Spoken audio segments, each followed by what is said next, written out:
It often feels like Donald Trump would rather be playing golf. Just look at him. He loves it. He took a break from discussing the wars in Ukraine and Gaza to play a quick round at his Scotland course. And while overseeing a war in Iran, Trump found time to golf in Florida. Of course, many presidents loved golf.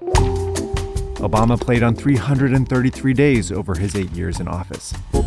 Trump, though, has played at least 360 days in just over 5 years. But as much as Donald Trump loves golf, golf historically hasn't loved him back. Trump built skyscrapers all over New York City, became a TV star, and bought more than 18 golf clubs, some of them rich with history. Yet golf's elite refused to let him join their clubs. Trump then became the United States president, and pro-golf ran the other way. The PGA announced it was cutting ties with Trump's Doral Golf Club. The PGA Championship will no longer be played at Trump National Golf Club. The golf world is built around exclusivity and privacy and all these old-fashioned notions of what a good country club man should or should not be. And Trump will never, ever be one of those guys. He's just Donnie from Queens, and it kills him. But in Trump's second term, golf seems to be coming around. Golf's leaders are praising him. He believes strongly in the game's power and potential. Its tournaments are crawling back. The PGA Tour is returning to South Florida for Trump National Doral. And Trump's golf empire is rapidly expanding. Perfecting your swing at Trump International Golf Club, Oman. So this is the story of how Donald Trump finally got golf to love him, and how he's turning his passion into power. He'll go through the motions and do what he has to do as president, but I promise you those things mean more to him than anything else on his agenda. Today, in golf, anybody see what happened?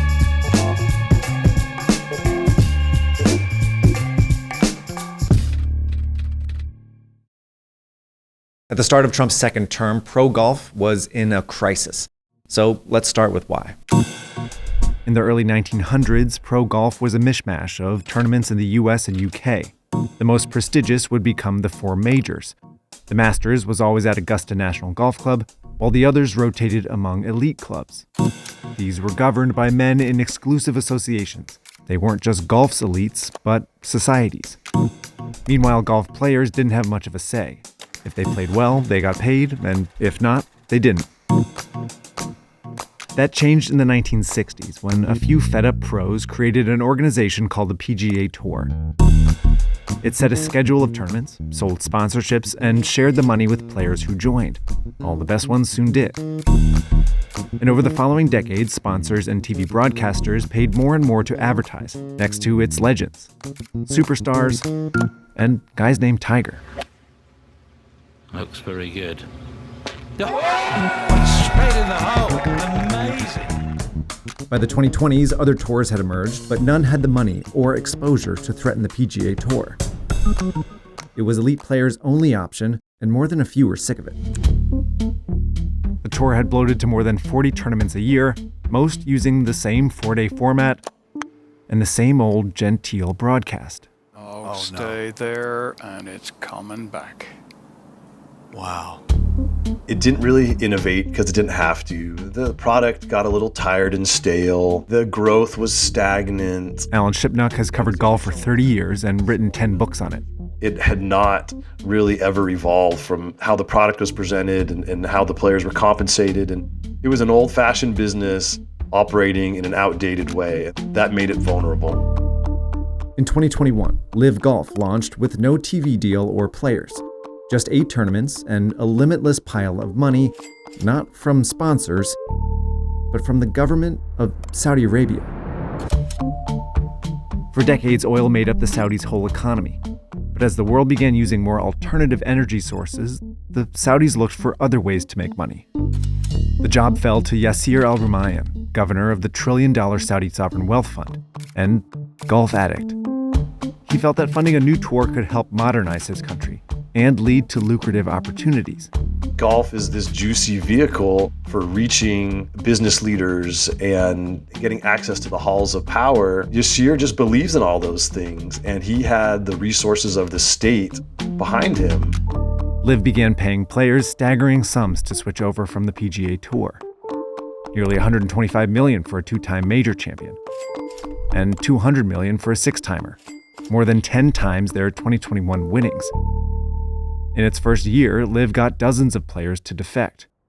Now, these LIV players paid a price. Banned from PGA Tour events, trouble qualifying for majors, and a lot of them had to answer uncomfortable questions about taking money from a Saudi government that has a long history of human rights abuses. You were reported as describing the Saudis as scary. What did you mean by that? I don't condone human rights violations. Nobody here does. I've also seen the good that the game of golf has done throughout history. If Vladimir Putin had a tournament, would you play there? That's speculation. But as the LIV Tour teed off and showered players with champagne and cash, more took the plunge, much to the surprise of the PGA Tour. Up it goes! Victory for Dustin Johnson! They underestimated how much people like money, and they overestimated how a significant portion of their players cared about tradition and history. The PGA Tour started paying its players more, but couldn't stop the bleeding. And by 2023, golf was in a full-blown civil war. They've turned their back on what has allowed them to get to this position. We should be able to do whatever we want. We are independent contractors. You know, these guys have broken rules and there are going to be consequences. You can think whatever you want. Opinions change, man. The tours sued each other. And while LIV could afford to pay millions in legal fees, the PGA Tour couldn't. In June 2023, it announced a deal. It would unify with LIV. Al Rumayyan and PGA Tour Commissioner Jay Monahan laid out a framework for the two tours, plus the European Tour, to merge into one backed by Saudi money. They felt it was an elegant solution, but the players didn't. It was felt like a betrayal to a lot of the tour players who had kind of bought into this legacy argument, like, hey, they're the bad guys, we're morally righteous, we're not going to take their money. Wait, what? We're going to take their money, like at an institutional level? Wait, what? I thought we hated them. Now they're like our investors and maybe our bosses. Another problem was a merged tour might be a monopoly, which would be illegal without the U.S. government's approval. The Justice Department investigated, and the Senate held hearings that didn't really help. Today's hearing is about much more than the game of golf. It's about how a brutal, repressive regime can buy influence.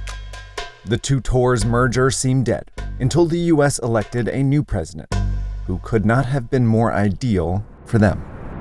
If you shave, you probably noticed this. Each new razor seems to have more blades than the last. First there are 2, then 3, and now 4 blades. And you may assume that the more blades must equal a better shave. But here's the part that nobody explains. Once that first blade cuts the hair, all the other ones just kind of drag along the skin. Those blades aren't really helping much, they're just adding contact and friction. It's not even that your skin is sensitive, it's that the design of the razor is to make up for inconsistency instead of actually fixing the cut.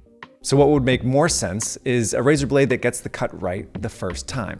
That's the idea behind the Henson razor. The Henson razor has just one blade, and it controls the geometry down to just a few microns, so it cuts cleanly and predictably. Less repetition, less friction, and less irritation. So here's the deal right now. Visit hensonshaving.com/searchparty or use the code searchparty and you're gonna get 100 blades for free with the purchase of a razor. That's more than 2 years worth of blades. Now make sure both products are in your cart for the code to work. Now I've been using a Henson razor for about a year now. I genuinely do recommend it. If you wanna support my work, support the channel, and get a better shave, visit hensonshaving.com/searchparty right now. Thanks again to Henson, and I'll take you back to the story. Donald Trump's played golf his whole life. He may drive his cart on the greens, a huge no-no, and occasionally a caddy moves his ball, but he's actually pretty good, as you can see in this video.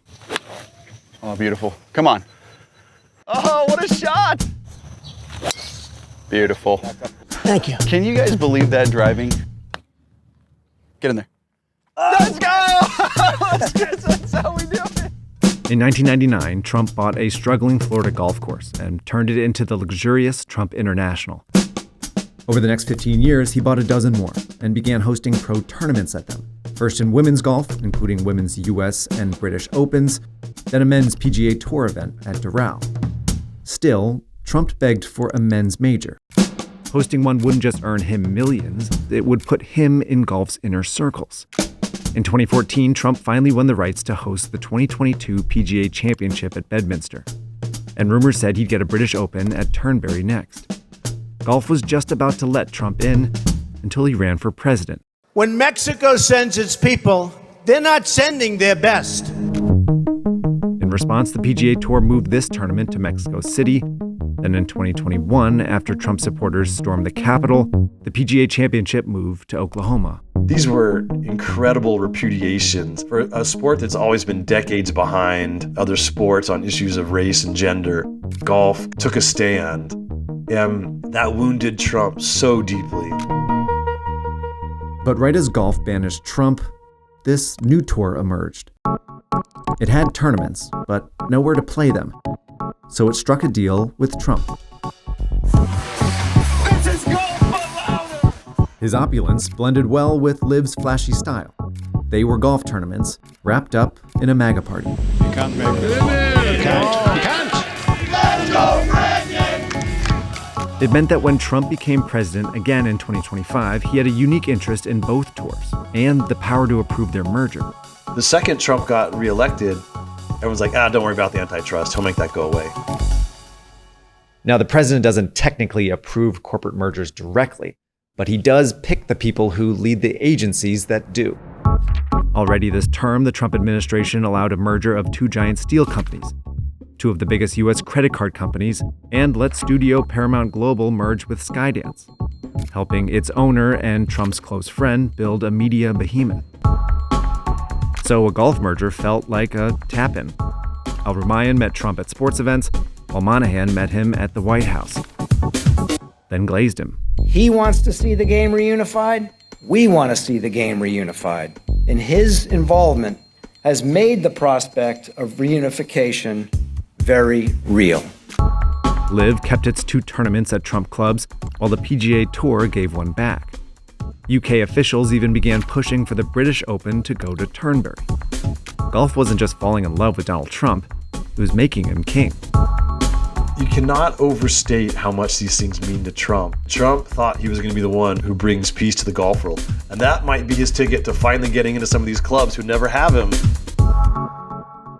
But he couldn't get it done. While Trump may have removed the legal problem, the two tours couldn't agree on the details. The PGA Tour's players resisted, and eventually it took over $3 billion from a private equity firm, ending its need to merge with LIV. PGA Tour has won the war.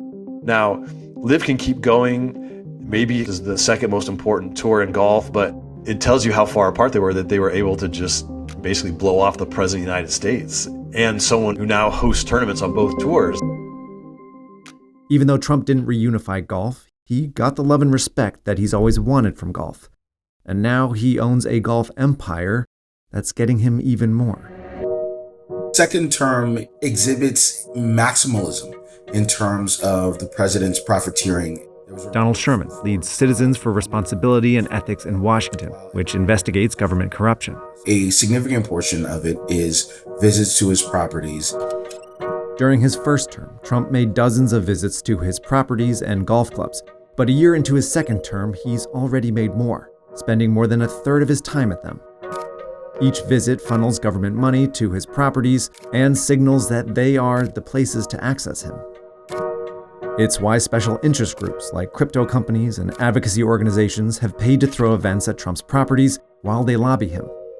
And why foreign governments from Israel to India are staying in his hotels while they try and influence him. The president enjoyed his most lucrative year ever in his first year back in the White House. While his property business booms, Trump is expanding it. The Trump Organization has 10 foreign properties and at least 22 more in development. They include golf courses in Qatar, the UAE, Saudi Arabia, Oman, Vietnam, and Indonesia. These foreign properties brought in around $100 million for the Trump Organization in 2024, up from $19 million in 2020.